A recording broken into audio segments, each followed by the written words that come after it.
Hello, my name is Arno Valero, and today I will be presenting my essay for term two of political thought about Mary Wollstonecraft and how she was like a feminist pioneer.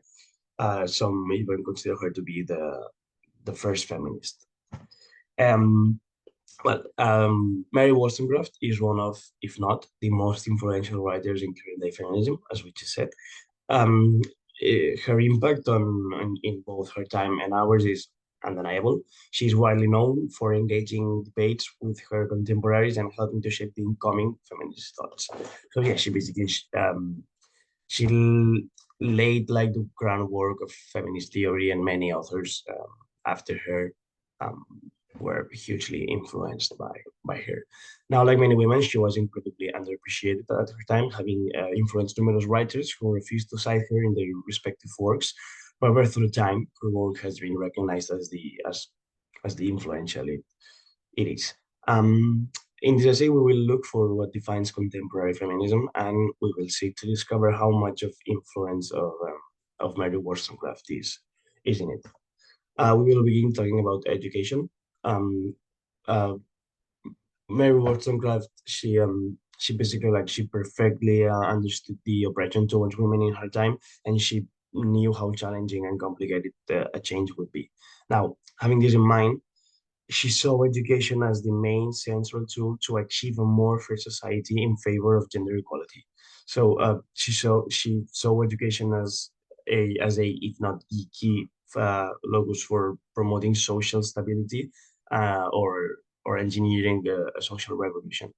Now, the importance of a high quality education was crucial for Wollstonecraft revolution. She criticized traditional feminine education and wanted to focus it on developing each individual's potential rather than it being a mechanism which perpetuates women's role of object towards the male figure, usually like the father or the husband. Now, it was crucial for Wollstonecraft education to have mixed classes. That way, we avoid early stage socialization to be a cause of oppression of oppressing gender roles.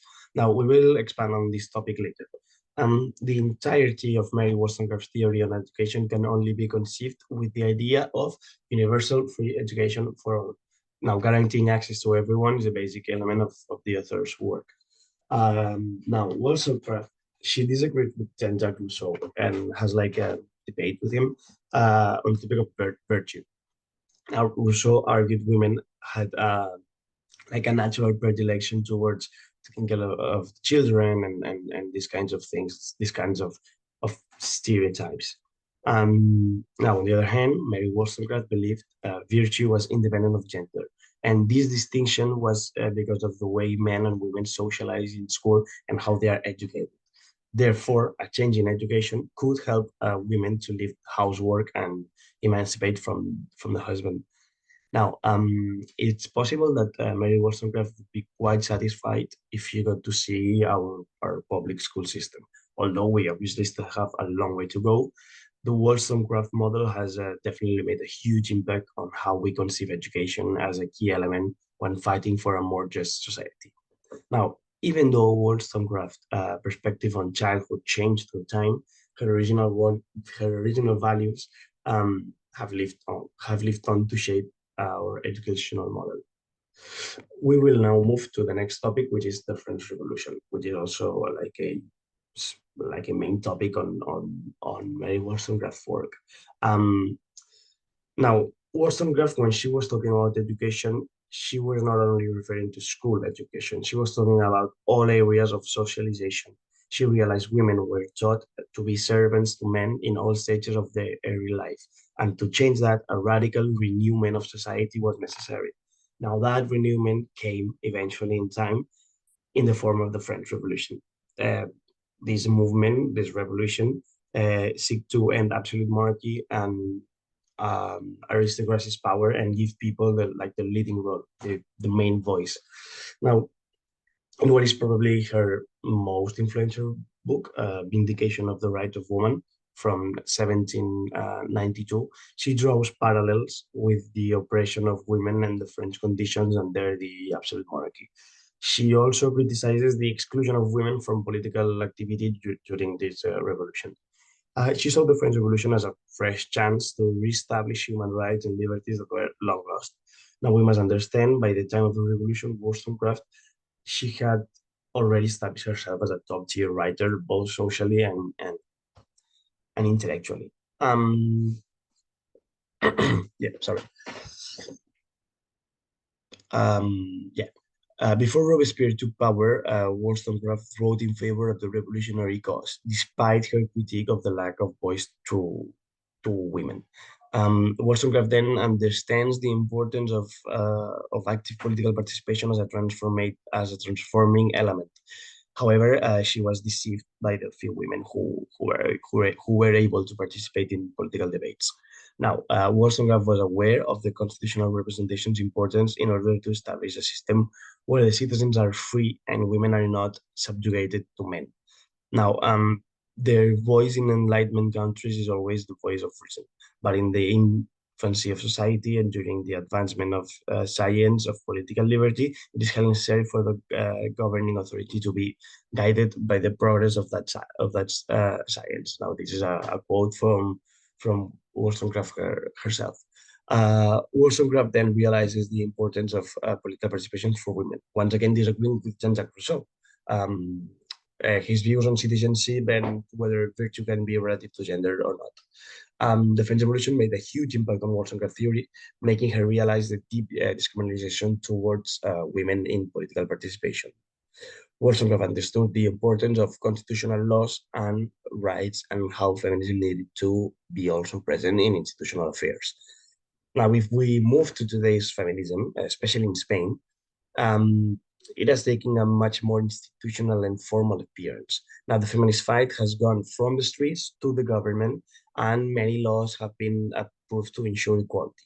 Now, Wollstonecraft argued the participation of women in politics and constitutional rights were a basic need for the feminist cause. Let's jump to the conclusions.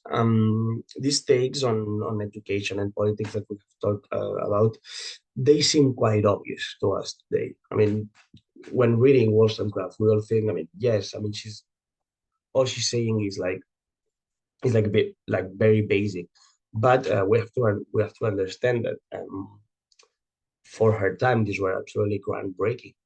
She made very bold statements that nobody else had ever talked about. Like giving women political voice or having same-sex school was considered unimaginable at the time. Now it is clear when we analyze current times feminism that Wollstonecraft set the first tone on every topic to discuss. Wollstonecraft was an advance for her time pioneer. She set the ideological framework where many feminists after her would develop their theories. Now, one might argue feminism has evolved so much and has changed its areas of discussion that Mary Wollstonecraft's theory is outdated and cannot be truly appreciated in today's feminism. However, her role has been of great importance. I mean, she breaking many barriers for women writers. Without Mary Wollstonecraft's work, feminism would look completely different today. She talked about topics nobody else before her had in a feminist perspective. Um, Her practical skill in education was even superior to her speculations upon that subject. Yeah, as we've just said, some even consider her to be like the first feminist. So it is obvious her impact on today's feminism is huge. So in the essay, we have seen how the educational system today would be quite accepted by Mary Wollstonecraft. Although women's participation in politics is widely better than it was in the French Revolution, we cannot say we've achieved perfect parity in this area. However, many women have taken a leading role in some governments, and feminism's area of work nowadays is not only the streets, but also the institutional governments. Let's jump to the bibliography used. These were all writings provided to us by the professor. Um, I have tried to be careful enough to cite them properly. So yeah, this was my essay. So thank you very much.